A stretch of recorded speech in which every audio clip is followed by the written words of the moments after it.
Hey, it's me.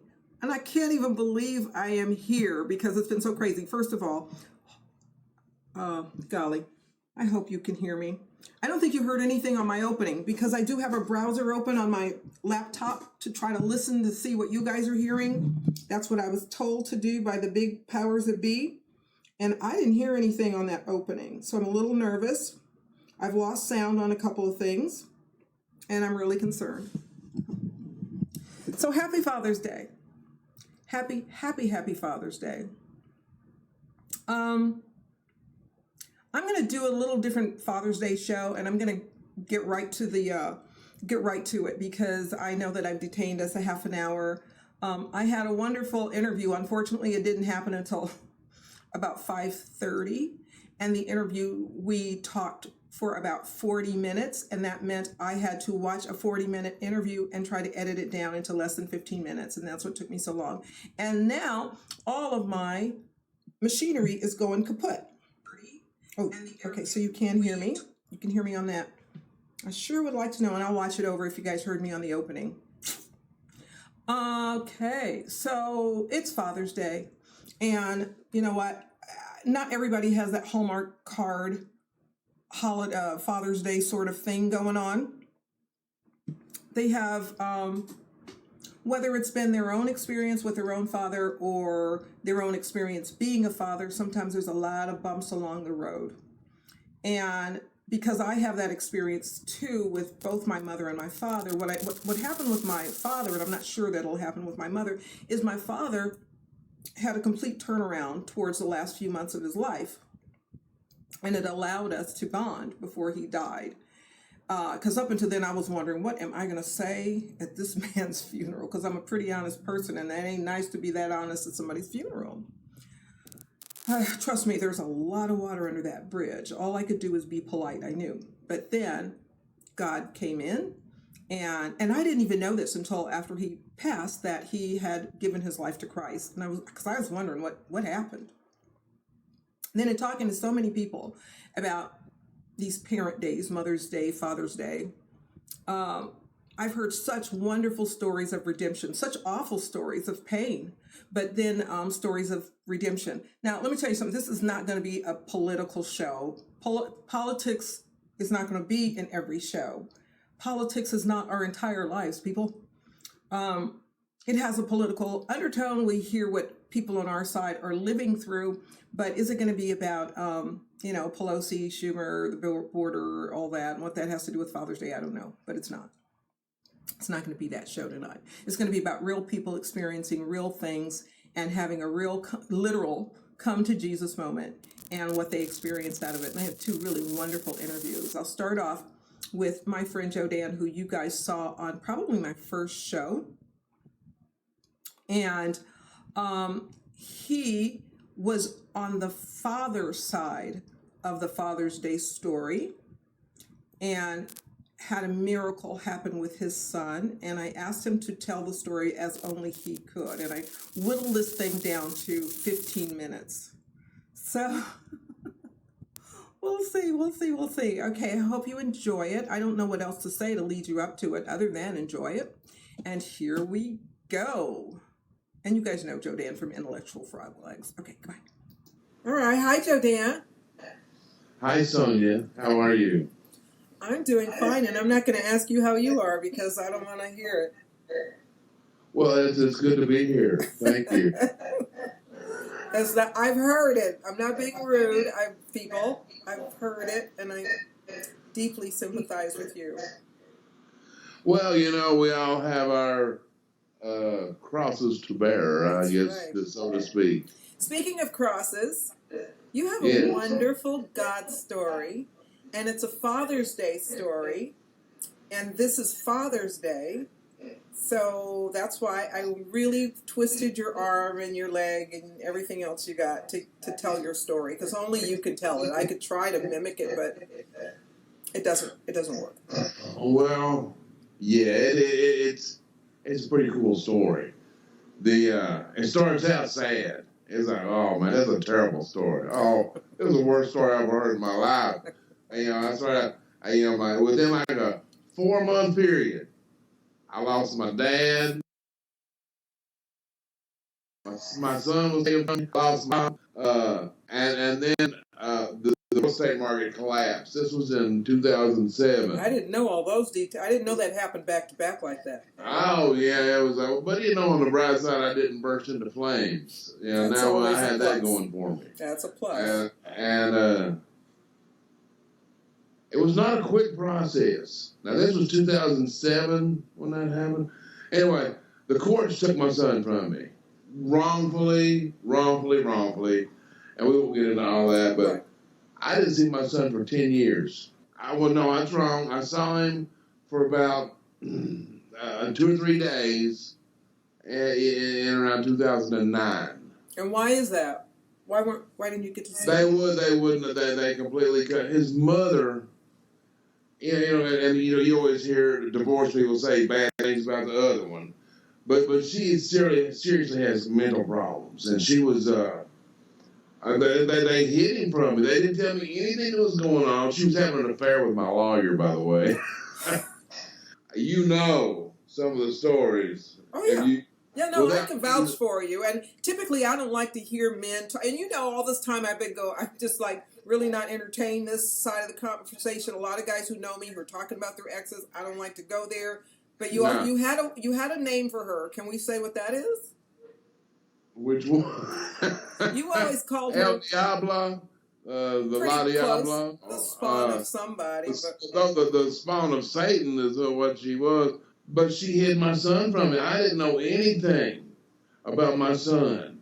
Now, at this time, after I lost all that stuff, I was homeless. I left that part out. For like 6 years, I was homeless. I said, this didn't go fast. No, not at all. So I ended up in a basement in Kansas City in 2008.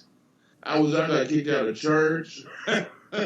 That's rough. That's like a homeless person giving you a quarterback. It's like, I think you need this person I do. And then I had 2 other churches recommend I go elsewhere. Hand to God. I don't know about that stuff. I don't know why. I turned on a video of a physicist, I think he's a geophysicist. Anyway, he's a physicist. Named Dr. Stephen Meyer. But the thing about him is he's a Christian. A scientist that's a Christian? Right. You can't have that. I started listening to this guy. And all of us, I've been to a lot of different pastors and priests. I've been to every kind of church. Like I said, I kicked out of some of them. Right. But I grew up Baptist. I've been, what was that saying? I'd been told, but I hadn't been sold. Gotcha. And this is where this guy started getting me was how. So you look at our Apple computers and our iPhones and iPads and all that stuff. Nothing compared to the nanotechnology that's going on inside of us right now as we're doing this. And he's a strong proponent of intelligent design. Right. And he design. So this impressed you. This said there is a God. Yeah, that right then it was like in the basement. I was about to turn 50 years old. But I'm much younger than that now. That's so funny that sometimes people say they hear audible voices from God, and you did, but in your own unique way. You heard it from the science guy, and it resonated with you. So now you believe there's a God. What happens? And so, but my situation was still dire. We started experiencing some success with intellectual frog legs. I just started making a little bit of money, and but it didn't matter. And what happened? I had this hole in my heart that I didn't have my son. Yeah, in 2015, my ex contacted me, and she was just hysterical. She told me my son had not finished high school. Oh my gosh! Now he's like 22. When she's telling me this, get him here. We need to get him here. And she said, well, I'm going to get him to therapy. You don't need to get him to therapy. He needs God. And, he was actually being victimized by the Tucson cartel what we're fighting right now on our southern border, they had a grip on my son. They had him on meth and heroin that he was stealing, to sleeping outside under cars. And then so he flies in to Nashville. I'm in the Nashville area. I didn't know he was high at the time. When I picked him up, he was high. But I knew in a couple of days, the next morning, I knew he was coming down off whatever he was on. He didn't have any money. And then, so anyway, long story short, I wasn't going to start beating on him while he's going through the DDTs or while he has that monkey on his back. Right. I told him, you go in there and just lay down, sleep for a day or two, and then we'll talk. Right. And then so we went to church when he got it. We went one time, the first night, I was like, there's bound to be something going on. There's always something going on at church. Right. And it was a prayer night. And I thought, well, there's no music. It's going to be kind of boring for him, none of that good Nashville music. Mm-hmm. And I thought JD was probably just really bored with it because it was very uneventful. But anyway, when we left, I was sitting there thinking, man, I wish it had been a little bit more, pizzazzy, like God popping in and, flying across the room and Jesus playing drums and, let's go. But he said, can we go back? Now he's getting ready to go back. He's asked to go to church again. So that's cool. And so anyway, so we just decided, we're sitting there talking.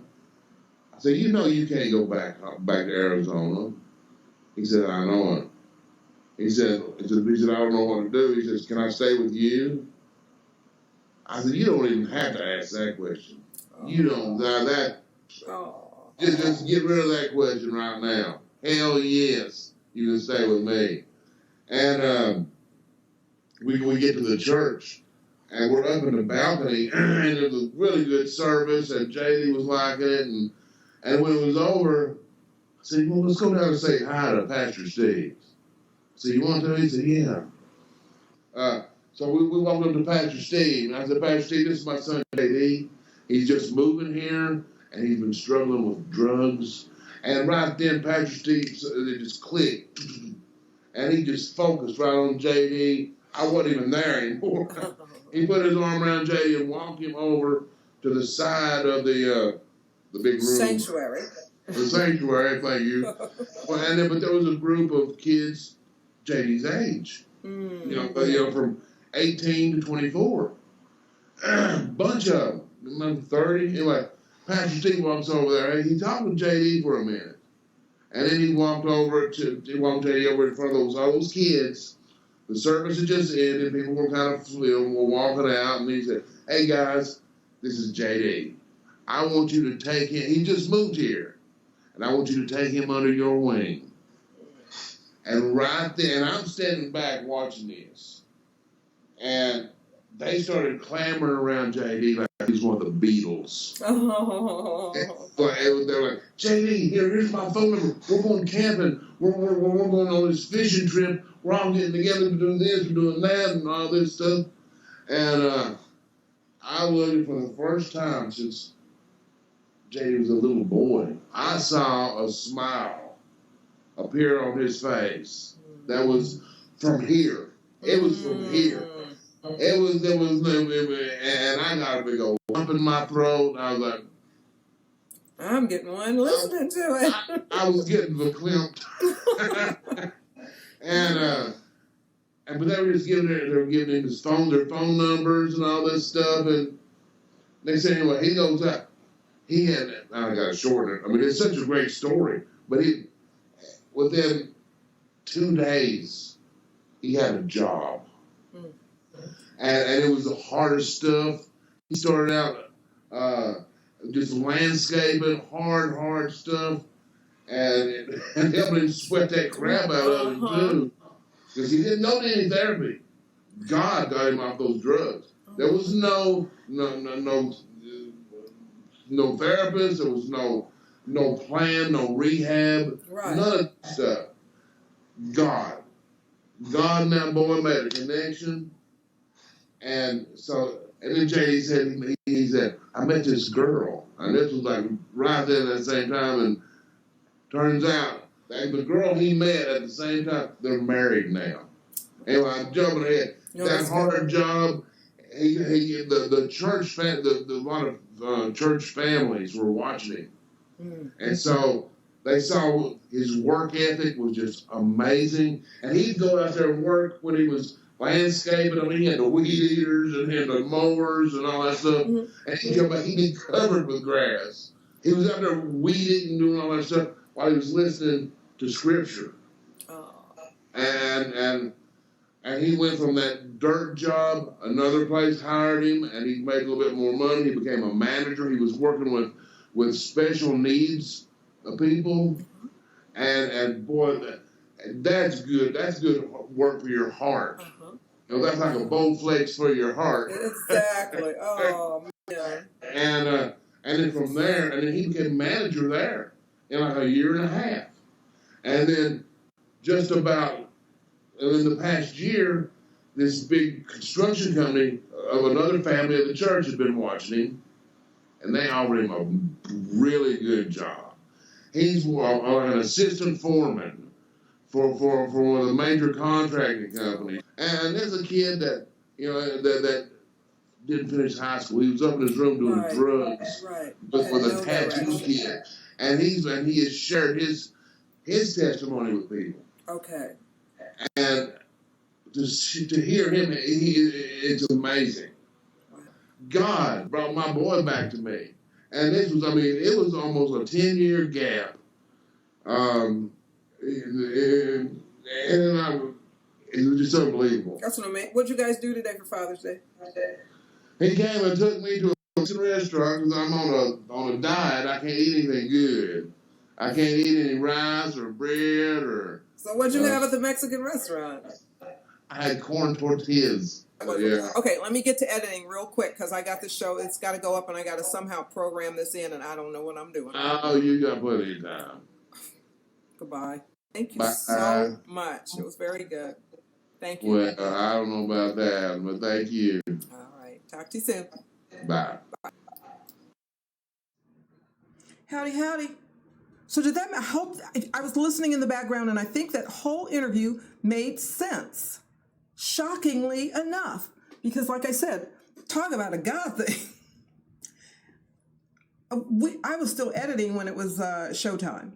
So I think it made sense. One part that I did cut out that I want to fill you in on is his son got another promotion with an even bigger company. And eventually they supplied him with a lovely house, a truck, benefits, the whole 9 yards. And this kid is doing amazingly. And it just, this story and the next story that I'm getting ready to show you is really about, you know, they talk about a mother's prayers. I think there is something to be said about a father's prayers.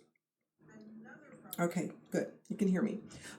You know, I'm always concerned about sound because I did that one show and I had just like 15 minutes into the show and nobody could hear a thing. One of the things I cannot fix unless I buy a new computer, which that ain't happening anytime soon, is there's a staticky sound that will come up every once in a while and you'll hear it. And I know it's annoying and I'm very sorry, but it happens to be a problem with these computers. I mean, when something like that happens with a car, of course, you can recall it. They recall it and you go back in and you get it fixed. With a computer, Apple is like, well, buy another one. Okay, so here's the next story. And okay, so I met our next interview, as you guys probably already know, his name is Eric Matthew Keenan. I met him on the internet. He saw my show. He asked me for an interview. I did the interview. And while he was interviewing, he had his daughter, she's about 3, I think, maybe 2 or 3, just crawling all over. It was just the most lovely thing. It was the most loving thing that I've seen in a really long time. And golly, I always want to talk so much, but I know I don't have a lot of time today. And so when I thought of all the fathers that I wanted to talk to on this show, and I wanted to talk about the fact that it's not always a Hallmark card. I know I had such trouble when I'd go in and try to look for Mother's Day and Father's Day card. I'd just be standing there while everybody was reading all the cards and going, oh my God, this is just like my dad. And it's like, oh man, can't I just, I can't find anything. So I wanted to find people who had more realistic lives like mine.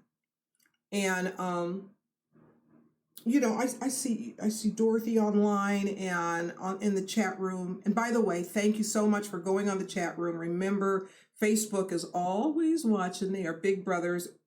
And if you are getting responses, chats, comments, emojis, they love all that stuff.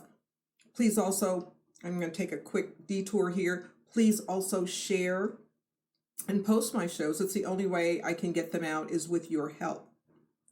So as I'm thinking about how to do a Father's Day show and how to do it that's more realistic for me, I thought of this guy, Eric. He's very young and he's got a new family, a very young family. But when I was interviewing with him, I picked up certain things from his interview. One was his relationship with his father and his learning curve to be a father. And also the biggest point is that God intervened and made this happen. And that's why this show is really kind of dedicated to, I think you saw my little ads. They say Father's Day, it's a God thing. That's why I've said that. So Eric Matthew Keenan, he has his own show, which you guys are probably seeing. I mean, if you've seen my show, you've probably seen both of these people, Joe Dan and Eric, because they're trailblazers long before me. He interviews a lot of angel families. He's the administrator of a couple of other groups, groups on the internet, on Facebook. One is Bigfoot Patriots. You need to check it out. It's a great place to post. It's a great place to read posts. And also something called the Christian Conservative Radio News and Talk. So when I heard his story, I was like, I got to make this visual. You guys know I love editing. So I want you to enjoy, hopefully enjoy his story. Let's see if I can find it. Eric, here we go, Eric. I got him up already. All right, enjoy his story because I told it in a story. You know that I'm a writer. I love people's stories. So here we go. So it's Father's Day and, I was asked to do a video about being a dad.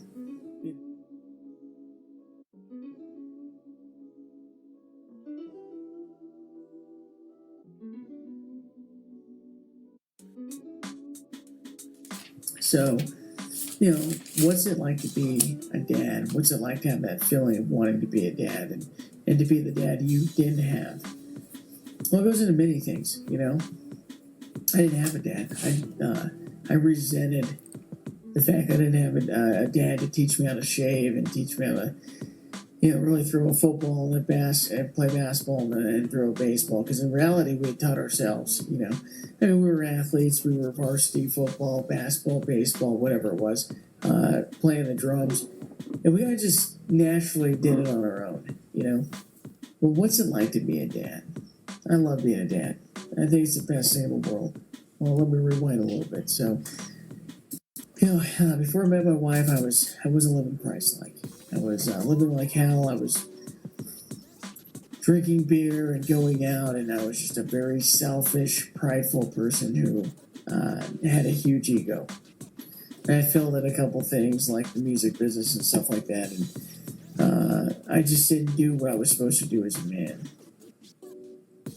I understand why there's so many effeminate, brainwashed, idiot men out there in America, because with this liberal agenda, we aren't men anymore.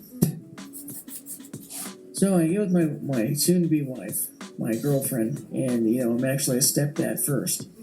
And, tons of trials, tons of errors, tons of opening my mouth and saying things I shouldn't say, because I have to be right? A lot of moments where we had stupid fights. The mother hen, the big giant mama bear came out, and it was a learning curve. Because in the beginning, I didn't ever want to have kids. I didn't want to have kids. I just wanted to be single, live my life, do the Charlie Sheen thing or whatever that's supposed to mean. But then God intervened. And I met Gina, and it's funny because my whole life growing up, I didn't really have that dad that I had always wanted.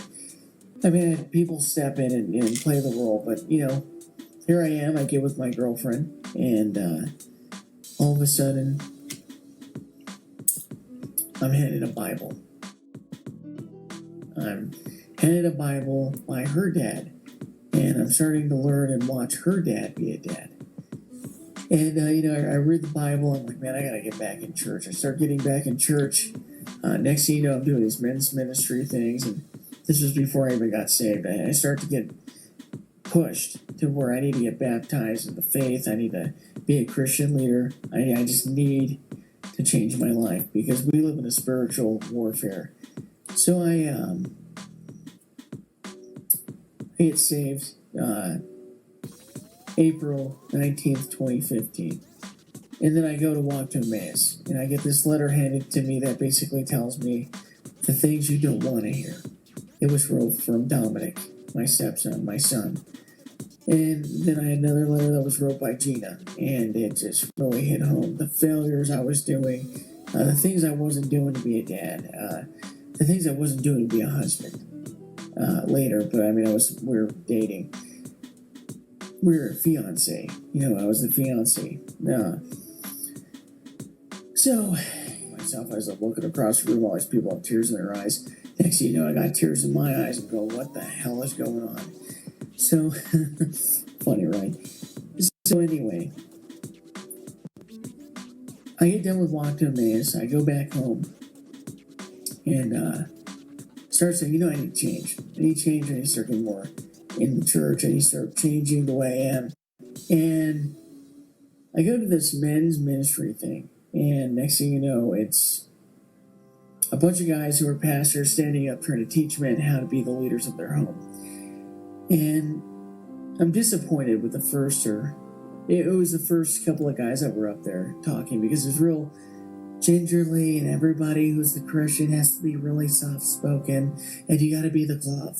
You got to be the white glove on the new man. You got to put the new man on, which is biblical, but that's not what I wanted to hear.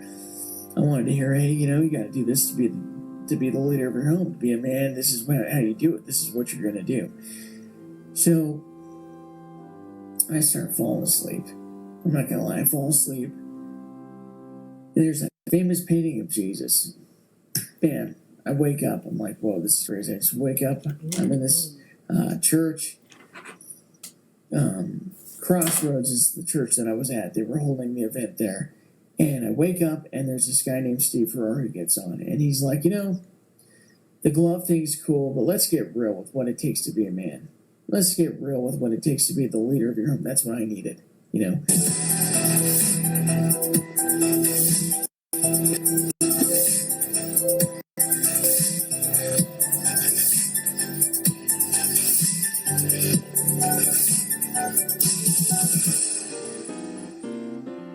It's 4 o'clock in the morning. You're going to get up at 4 o'clock in the morning, pour a cup of coffee, and go to work. Because you're a man. That's what I needed to hear. You're going to be the one who provides. To be a husband means to take care of. These were things when I grew up I didn't know about until I went back, until I went to church. There used to be a book 30 years ago. It was huge. It was in every airport. It was in every newsstand. Everywhere this book was. I'm okay, you're okay. You might remember that book. I'm okay, you're okay. I'm okay. One day I'd like to do a book called I'm Screwed Up, You're Screwed Up. I fully got involved with wanting to be a Christian leader of my home. So I do that. I start getting immersed with reading books. I start reading Point Man, a book on how a man can lead his home. And I had already been struggling with being a stepdad because you feel like you're stepping on someone's toes. It's your rules, it's your house, it's your this and that, and you got to get rid of that. As it comes along, first time I saw my daughter, she was this big. Enza was this big when I saw my daughter. And I remember, wow, that was crazy. I still have the picture when I found out I was going to be a dad. I still have the picture of the pregnancy test. I mean, I was so excited. I didn't have a dad. My mom wasn't really that great of a mom. I was going to prove I could be a better parent than both of them, to be honest with you. So I went to every doctor's appointment. I'm serious. I went to every doctor's appointment but one. There was one I couldn't make because I had to work and it was super early in the morning. And I mean, the things that women go through. I mean, I truly started to have more sympathy and more respect for what women go through. So Gina's going through the trimesters and stuff like that. Bam. It's the day. They induced Gina. Enza's going to be born anytime soon. I mean, we were up all night. She was in pain. I didn't sleep 1 minute. Except the whole time. Didn't sleep at all. Enza's born. But before she's born, there's a problem. See, Gina's pushing because she's been in pain all night. There's no doctors. There's no nurses. I just happen to be there, so I'm like, well, what am I going to do? I put my hands there like a QB, and I'm literally taking the snap. I'm like, okay, babe, give it to me. She's pushing. Enza came in 4 minutes. Enza, who was 7 pounds, 19 inches, came in 4 minutes. It was like a minute a push or something. I don't know. The doctor came in, put her hand underneath mine, and I was able to deliver my daughter, you know. It was one of the coolest things in the world. I mean, this was the best feeling. Now I'm the dad. And I'm promising, as you know, Gina's exhausted and falling asleep, that I'm never, ever going to be that person who I felt my father was. And he's probably going to see this, he's going to get pissed, but I don't care. It's the truth. My real father, who I didn't know, never went to any of my sporting events, never went to games, never went to any of the band stuff I did, none of that. So, you know, prior to Enza, I was the stepdad. That was my job. I was the stepdad. Step up when you need to be stepped up. But now I'm the dad. Now I'm the one who, that little baby, has my cells, my genes inside of her. No matter what, it's on me to be the man. You know, there's no other dude you can call when you gotta pay for something or do something. No. It's all me. Enza's born.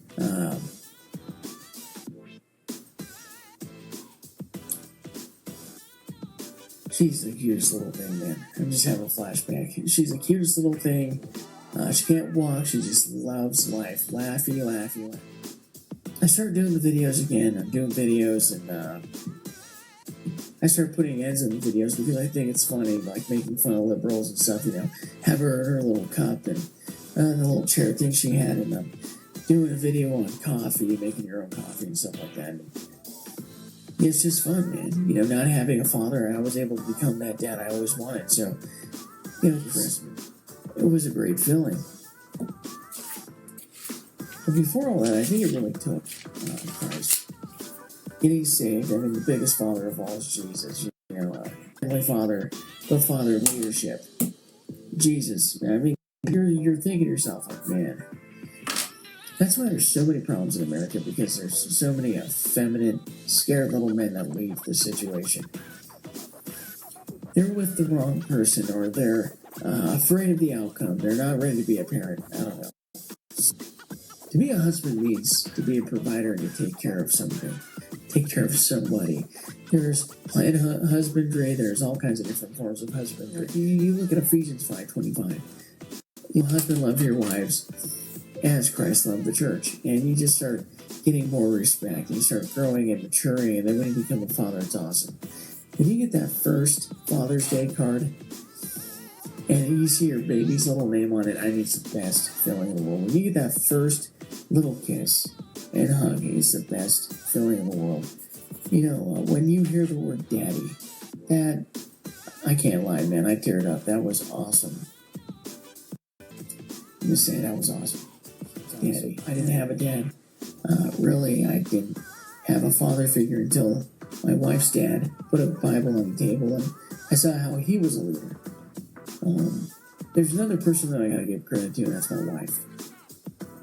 Because my wife's a hell of a mom. The things that she does, and the person she is, and how she provides, and takes care of the home, and takes care of the kids, I learned from my wife, too.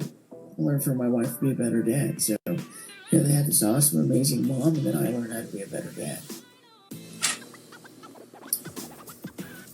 I'll be the dad. Yeah.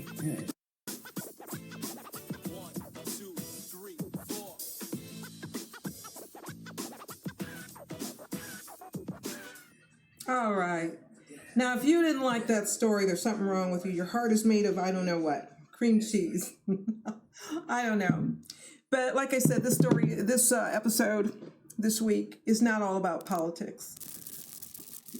We shouldn't always be about politics. I don't believe that. I believe that if we're better people, we can form a more perfect union. I think that one of the reasons that we have not, and we've let liberalism take over, is because we start to buy into their ideology maybe, or we start to get lax and think, well, this is okay and this is okay. And I mean, look at the result of what the left has done in terms of women believing that their best is outside of the home. They've totally sexualized the culture, made sex so accessible that families no longer need each other in the way that they have in the past. I mean, I could politicize this whole thing, but what I really wanted to do is present you with a couple of stories that you could hear that offer you hope and show you examples of how God works.